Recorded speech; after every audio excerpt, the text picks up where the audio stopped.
வணக்கம் நண்பர்களே, இது தமிழ் நண்பன் ஷார்ட்கட் சேனல். இப்போ நான் பார்க்க போகிறது மெட்ராஸ் ஹைகோர்ட் சம்மந்தமான ஒரு சின்ன தகவல் தான். நிறைய பேருக்கு நிறைய சந்தேகம் அப்படின்றது இருக்குது. ஸோ அதில் உங்களுக்கு மேஜராக இருக்கக்கூடிய டவுட்ஸ் அப்படின்றது கிளியர் பண்ண போகிறோம். அதுக்கு முன்னாடி இந்த ரிசல்ட். ஸோ அப்பா என்ன தான் சந்தேகம் இருந்தாலும் ரிசல்ட் அப்படிங்கிறது ஒன்று வரணும், அது எப்போ தான்ப்பா வரும் அப்படின்றது தான் மிகப்பெரிய ஒரு சந்தேகமாக இருக்குது. ஸோ நீங்கள் என்னென்னா நல்லா கவனித்து பார்த்தீங்கன்னா தெரியும், எல்லா இடத்துலையுமே எல்லா டிபார்ட்மெண்ட்லேயுமே எல்லா நோட்டிஃபிகேஷனுமே வந்துக்கிட்டே தான் இருக்கும். எந்த டிபார்ட்மெண்ட்லேயும் எந்த நோட்டிஃபிகேஷனோ எக்ஸாம்ஸோ எதுவுமே ஸ்டாப்பே ஆகவே ஆகாது. ஸோ 80% இப்போ வரைக்கும் பார்த்தீங்க அப்படின்னா 80% நோட்டிஃபிகேஷன் அப்படின்றது கொடுத்துருக்காங்க. எல்லா டிபார்ட்மெண்ட்லேருந்து எல்லா நோட்டிஃபிகேஷனுமே வந்துச்சு. பட் ரிசல்ட்டு ஃபைனலு ஜாபு அப்படின்னு பார்த்தீங்கன்னா இந்த 80% பெண்டிங்கில் தான் இருக்குது. ஸோ இதுக்கப்புறமாவது ஏன்னா உங்களுக்கு தெரியும் ஆட்சி மாற்றம் அப்படின்றது வந்துடுச்சு. இதுக்கப்புறமாவது நமக்கு இதில் விடிவு காலம் பிறகுமா அப்படின்னு தான் வெயிட் பண்ணி தான் பார்க்கணும். ஏன்னா எல்லாத்துக்குமே நோட்டிஃபிகேஷன் கொடுக்குறாங்க. எல்லா டிபார்ட்மெண்ட்லேயுமே ஆள் எடுக்கிறோன்னு நோட்டிஃபிகேஷன் வருது. அடுத்த கட்ட நகர்வு எக்ஸாம் வருது. எக்ஸாம் வந்துட்டு அதுக்கப்புறம் ரிசல்ட்டு கொடுக்குறாங்க. ஒரு வேளை இன்டர்வியூ இருந்துச்சுன்னா இன்டர்வியூவில் பெண்டிங். இன்டர்வியூ வச்சுட்டு அங்கே ஒரு வேளை இன்டர்வியூ இருக்கிற போஸ்டிங் அப்படின்னா இன்டர்வியூ முடிச்சுட்டு அதில் ரிசல்ட்டு ஃபைனல் ரிசல்ட்டை கொடுக்குறது பெண்டிங். இல்லை போஸ்டிங் போடுறதுல பெண்டிங். எல்லாமே பெண்டிங். ஒரு டிபார்ட்மெண்ட்டு கூட முழுசாக முடித்து அப்பாயின்மெண்ட் ஆர்டர் அப்படின்றது கொடுக்கவே இல்லை. இப்போ சொல்லப்போனால் கடைசி ஒரு 2 வருடங்கள் 3 வருடங்களில் இந்த மாதிரி ஒரு இன்சிடெண்ட் நடக்கவே இல்லை. ஸோ யாருக்குமே ஒரு போஸ்டிங் அப்படின்றது போடவே இல்லை.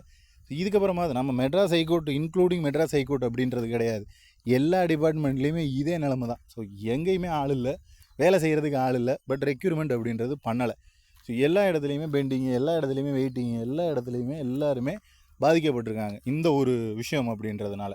அதனால் மேக்ஸிமம் இதுக்கப்புறமாவது நமக்கு ரிசல்ட் வரும் அப்படின்னு எதிர்பார்க்கலாம்.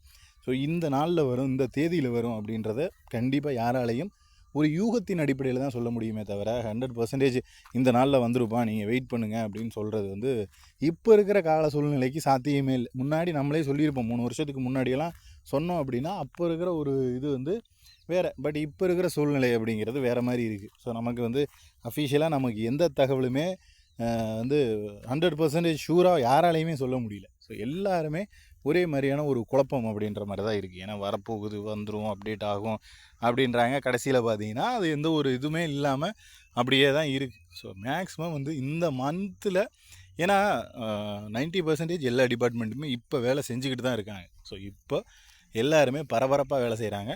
ஸோ 90% இந்த மாதத்தில் உங்களுக்கு ரிசல்ட் பப்ளிஷ் ஆகிறதுக்கு வாய்ப்பு இருக்குது. மே எண்டுக்குள்ளேயே ரிசல்ட் பப்ளிஷ் ஆகிடும். நிறைய பெண்டிங்கில் இருக்கிற நிறைய எக்ஸாமோட நோட்டிஃபிகேஷன் எல்லாமே ஃபினிஷ் ஆக போகுது, ஃபுல்ஃபில் ஆக போகுது. அதை முடிக்க போகிறாங்க. முடிச்சுட்டு தான் அடுத்தடுத்து வேலைகள் அப்படின்றது நடைபெறும். அதனால் யாரும் பயப்பட தேவையில்லை. அப்புறம் இன்னொரு முக்கியமான ஒரு கட்டம் என்னென்னா, இந்த இதெல்லாம் கேன்சல் பண்ணிடுவாங்களோ, புதுசாக ஆள் எடுப்பாங்களோ, புதுசாக ஏதாவது வச்சுருவாங்களோ அப்படின்னு ஒரு பயம். தயவு செஞ்சு அந்த மாதிரியான ஒரு பயத்தை விட்டுருக்கேன். ஏன்னா நம்ம இந்த தேர்வெல்லாம் எழுதிட்டு 2 வருஷமாக வெயிட் பண்ணியாச்சு, 3 வருஷம் வெயிட் பண்ணியாச்சு. ஏன் நிறைய தேர்வுகளில் 4-5 வருஷம் வெயிட் பண்ண ஆளுங்கள்லாம் இருக்காங்க. ஸோ இன்னும் ஒரு சில தேர்வுகள்லாம் டீச்சர் ரெக்யூர்மெண்ட் போர்டெல்லாம் 10 வருஷம் 12 வருஷம்லாம் வெயிட் பண்ண ஆளுங்களும் இருக்காங்க. ஸோ அதனால் அதெல்லாம் எதையுமே கேன்சல்லாம் பண்ண மாட்டாங்க. ஸோ அதனால் நீங்கள் பயப்படாமல் இருக்கலாம். ஸோ ரிசல்ட் அப்படின்றது இந்த மந்தில் கண்டிப்பாக வெளிவந்துடும். இதில் எந்த ஒரு டவுட்டும் இல்லை. ஸோ அதை முதல்ல தெரிஞ்சுக்கிங்க. அடுத்து பார்த்திங்க அப்படின்னா, நம்ம இந்த மேஜராக இருக்கக்கூடிய சந்தேகம், டிஸ்ட்ரிக் விட்டு டிஸ்ட்ரிக் மாற்றி அப்ளை பண்ணால் எனக்கு கிடைக்காதாமே அப்படின்ற மாதிரி நிறைய கேள்வி கேட்டீங்க. ஸோ டிஸ்ட்ரிக் விட்டு டிஸ்ட்ரிக் அப்ளை பண்ணினதுனால தான் நீங்கள் எக்ஸாமில் செலக்ட் ஆகிருக்கீங்க. எக்ஸாமில் செலக்ட் ஆகி ப்ராக்டிக்கல் போனீங்க, ப்ராக்டிக்கல் போய் நல்லா பண்ணி இன்டர்வியூ போனீங்க, இன்டர்வியூ நல்லா பண்ணி இன்டர்வியூவில் நல்ல மார்க்கும் கொடுத்துட்டாங்க. இதுக்கப்புறம் யாருங்க இப்படி ஒரு குழப்பத்தை உண்டாகிறதுன்னு தெரியல. ஸோ அதனால் இந்த டிஸ்ட்ரிக் விட்டு டிஸ்ட்ரிக் மாற்றி அப்ளை பண்ணுறதுனால நமக்கு மார்க்கு குறைப்பாங்க, கிடைக்காது அப்படின்ற கதையெல்லாம் வேணவே வேணாம். இன்டர்வியூ வரைக்கும் வந்துட்டீங்க, அதில் இன்டர்வியூலேயும் பாஸ் மார்க் வாங்கிட்டீங்க அப்படின்னா கண்டிப்பாக உங்களுக்கு நல்லா, அதாவது அந்த டிஸ்ட்ரிக் விட்டு டிஸ்ட்ரிக் அப்ளை பண்ணது அப்படின்னு சொல்லிலாம் எந்த இடத்துலையுமே மார்க் குறைக்கலைன்னு தான் அர்த்தம். அப்படி ஒரு வேளை குறைக்கிறதா இருந்தால் ப்ராக்டிக்கல்லே குறைச்சிருக்கலாம். நீங்கள் வேறு டிஸ்ட்ரிக் இந்த டிஸ்ட்ரிக்டில் அப்ளை பண்ணியிருக்கீங்க, அதனால் நீங்கள் வேணாம் அப்படின்ற மாதிரி ப்ராக்டிக்கல்லே குறைச்சிருக்கலாம். பட் ஏன் ஃபைனல் ரிசல்ட் வரைக்கும் வரணும்? ஃபைனல் ரிசல்ட்லையும் நல்ல மார்க் போட்டுவிட்டு ஏன் நீங்கள் பயப்படணும் அப்படின்னு தான் நான் கேட்குறேன். அதனால் டிஸ்ட்ரிக் விட்டு டிஸ்ட்ரிக் மாற்றி அப்ளை பண்ணுறதோ இல்லை இதனால் உங்களுக்கு மார்க் குறைப்பாங்களோ அப்படிங்கிறது எல்லாமே வெறும் ரூமர் தான். ஸோ அதனால் வெறும் இந்த கற்பனையான கட்டுக்கதைகளை தயவு செஞ்சு நம்பாதீங்க அப்படின்றத தெரிவிச்சுக்கிறேன். அடுத்து பார்த்திங்க அப்படின்னா, நம்ம இந்த ப்ரியாரிட்டி இருக்கிறவங்களுக்கு நிறைய வாய்ப்புகள் இருக்காமே அப்படின்றது. ஸோ இது ஏன் இப்படி ஒரு இது அப்படின்னு தெரியல. அதாவது ப்ரியாரிட்டி அப்படிங்கிறது அவங்களுக்கு அதிகமான வாய்ப்புன்னு நான் சொல்லலைங்க. ப்ரியாரிட்டிக்கு இப்போ ஒரு 5 வேக்கண்ட் ஒதுக்குறாங்க அப்படின்னா அது தனி. 5 பேரை ப்ரியாரிட்டி இருக்கிற நபரை 5 பேரை எடுத்துருவாங்க. அடுத்து வந்து ப்ரியாரிட்டி இல்லாமல் 5 வேக்கண்ட் ஒதுக்குறாங்க அப்படின்னா அதில் ப்ரியாரிட்டி இல்லாமல் 5 பேர் எடுப்பாங்க. 2 பேருக்குமே அந்தந்த கேட்டகிரிக்கான வாய்ப்பு அப்படின்றது எப்போதுமே ஓப்பனாக தான் இருக்குது. இதை ஏன் புரிஞ்சுக்க மாட்டேங்கிறீங்கன்னு தெரில. பட் இதில் என்ன பெனிஃபிட்? அப்போ ப்ரியாரிட்டி இல்லைனாலும் 2 ஈக்குவலாக அப்படின்னா அப்படியும் கிடையாது. இதில் என்ன பெனிஃபிட்? ப்ரியாரிட்டி இருக்கிற நபராக இருந்தீங்க அப்படின்னா பெனிஃபிட் என்னென்னா மற்ற நபர்களிடந்து ஒரு 5லேருந்து ஒரு 10 மார்க் வந்து கம்மியாக இருக்கலாம், வாங்கலாம். ஸோ இப்போ நீங்கள் நார்மலாக 110 எடுக்கிறேன், எனக்கு வேலை கிடைக்கல அப்படின்னா ப்ரியாரிட்டி இருந்துச்சுன்னா 110 எடுத்தால் வேலை கிடைச்சிடும். இவ்வளோ தான் வித்தியாசமே தவிர உங்களுக்கு வந்துட்டு அதிகமான வாய்ப்புனா நீங்கள் சொல்கிற டவுட் எப்படி இருக்குன்னா, இங்கே 50 பேரை ப்ரியாரிட்டியில் 50 பேர் எடுப்பாங்க, நான் ப்ரியாரிட்டியில் 5 பேர் எடுப்பாங்க அப்படின்ற மாதிரி ஒரு நபர் வந்து நம்மக்கிட்ட டவுட்டு கேட்டிருந்தாங்க. ப்ரியாரிட்டி இருந்துச்சுன்னா எல்லாரையுமே உள்ளே எடுத்துருவாங்களாமே அப்படின்னு. எத்தனை ப்ரியாரிட்டி இருக்குதுன்னாங்கிறதுக்காக எல்லா கேண்டிடேட்டையும் தூக்கி உள்ளே போட மாட்டாங்க. நார்மலாக பார்த்தீங்கன்னா ப்ரியாரிட்டிக்கு 2 வேக்கண்ட் இருக்கும், நான் ப்ரியாரிட்டிக்கு 10 வேக்கண்ட் இருக்கும். ஸோ இந்த 2 வேக்கண்ட்லேயும் ஆள் இருக்க மாட்டாங்க. அதனால தான் கொஞ்சம் கம்மியான மார்க் இருந்தாலும் அவங்களுக்கு கிடைக்கிறதுக்கான வாய்ப்பு. இந்த 10 வேக்கண்டில் நான் ப்ரியாரிட்டியில் இருக்கிற 10 வேக்கண்ட்டுக்கு நார்மல் கேண்டிடேட்டாக இருக்கிற 10 பேர் போட்டி போடலாம். அந்த ப்ரியாரிட்டி 10 பேருன்னு இல்லை, அந்த 1:3, 5, 30 பேர், 50 பேர்னு எவ்வளோ வேணாலும் போட்டி போடுவாங்க. ஸோ அதில் வந்து எதுவும் இல்லை. இதே மாதிரி தான் ப்ரியாரிட்டி கேண்டிடேட்னால் அந்த 1:2, 3ங்கிறப்போ அவங்களுக்கு 6 பேர் 9 பேர்னு வந்துடுவாங்க. ஸோ இந்த மாதிரி தான் வந்து ஆள் எடுப்பாங்களே தவிர நீங்களாக வந்து போட்டு குழப்பிக்க தேவையில்லை. அதிகமான இப்போது ப்ரியாரிட்டியே ஒரு 10 பேர் 20 பேர் ப்ரியாரிட்டியில் கொடுத்துட்டாங்க அப்படின்னாலும் அங்கே என்ன வேக்கண்ட் இருக்குதோ 2 வேக்கண்ட் இருந்துச்சுன்னா 2 பேர் தான் எடுப்பாங்க. 20 பேர் வந்துட்டாங்களே அவங்க எல்லாத்தையும் நம்ம எடுத்துக்கணும் அப்படின்னு சொல்லிட்டு 20 பேர் எடுத்துகிட்டு நான் ப்ரியாரிட்டி வேக்கண்ட்லாம் தூக்கி இந்த ப்ரியாரிட்டியில் போட்டுலாம் உங்களை வெளியில் தள்ளிட மாட்டாங்க.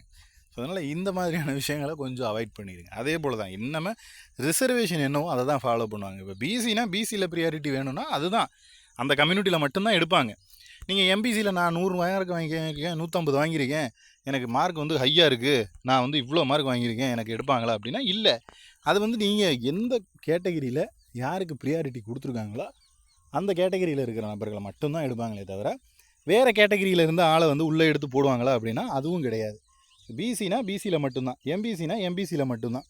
ஸோ நீங்கள் பிசியில் இருக்கிற கேண்டிடேட்டை வந்து எம்பிசியில் போட்டு ப்ரியாரிட்டியில் இங்கே எக்ஸாம்பிளாக சொல்ல போனால் பிசியில் ஒரு 10 பேர் போட்டி போடுறாங்க, ஆனால் ஒரு வேக்கண்ட் தான் இருக்குது, மீதி 9 பேர் பெண்டிங்கில் போயிடுறாங்க. ஸோ எம்பிசியில் ஒரு 3 வேக்கண்ட் இருக்குது, சரி அதாவது 10 பேர் போட்டி போடுறாங்க, அதை ஒரு வேக்கண்ட்னு சொன்னேன். எம்பிசியில் ஒரு 3 வேக்கண்ட் இருக்குது, ஆனால் இங்கே போட்டி போடுறதே 2 பேர் தான் வந்திருக்காங்க அப்படின்னா இங்கே இருக்கிற ஆளுங்கள்லாம் தூக்கி இதில் போட்டு அதை ஃபுல்லப் பண்ணுவாங்களான்னா அப்படியும் ஃபுல்லப் பண்ண மாட்டாங்க. அந்தந்த கேட்டகரியில் இருக்கிறவங்கள தான் ஃபுல்லப் பண்ணுவாங்க. ஸோ அதனால் இப்படியும் போட்டு கன்ஃபியூஸ்லாம் பண்ணிக்க வேண்டாம். எவ்வளோ பேர் ப்ரியாரிட்டியில் இருந்தாலும் அங்கே என்ன வேக்கண்ட் இருக்கோ அதை தான் ஃபுல்லப் பண்ணுவாங்க. ஸோ அப்புறம் இன்னொரு விஷயம், ப்ரியாரிட்டின்னு கொடுத்துட்டீங்க அப்படின்னா நீங்கள் ப்ரியாரிட்டி கேண்டிடேட் தான், நீங்கள் எதில் செலக்ட் ஆகிருக்கீங்க அதுதான். ஸோ இப்போ ஒருத்தர் வந்து எம்பிசியில் ப்ரியாரிட்டி கேண்டிடேட்டாக உள்ளே வந்துட்டார். ஸோ அவர் வந்து உள்ளே என்ட்ரு ஆகிட்டார் அப்படின்னா அவர் கடைசி வரைக்கும் அதில் ப்ரியாரிட்டி கேண்டிடேட்டாக தான் வெளியிலேயே போக முடியும். அதாவது ரிஜெக்ட் ஆனாலும் ப்ரியாரிட்டி கேண்டிடேட்டாக தான் ரிஜெக்டும் ஆக முடியும். என்ன காரணம் அப்படின்னா அவங்க ரிசர்வேஷனை ஆல்ரெடி ஃபுல்லப் பண்ணிட்டாங்க. இப்போ வந்துட்டு 1:5 அப்படின்னு எடுக்கிறாங்க அப்படின்னா நீங்கள் ப்ரியாரிட்டி கேண்டிடேட்டில் 5 பேரில் ஒரு ஆளாக வந்திருப்பீங்க. இங்கே நான் ப்ரியாரிட்டி கேண்டிடேட்டில் 1:5ன்னு 5 பேரை எடுத்திருப்பாங்க. இங்கே இருக்கிற ஒருத்தரை தூக்கி இங்கே மாற்றி போட்டால் அங்கே ஆல்ரெடி உள்ள 5 பேர் இருக்காங்களே அவங்கள யார் என்ன பண்ணுறது? அதனால் இப்படியும் மாற்ற மாட்டாங்க, ஆர்டரையும் இடையில சேஞ்ச் பண்ண மாட்டாங்க. நீங்கள் ப்ரியாரிட்டின்னு கொடுத்துட்டிங்கன்னா கடைசி வரைக்கும் நீங்கள் ப்ரியாரிட்டி கேண்டிடேட் தான்.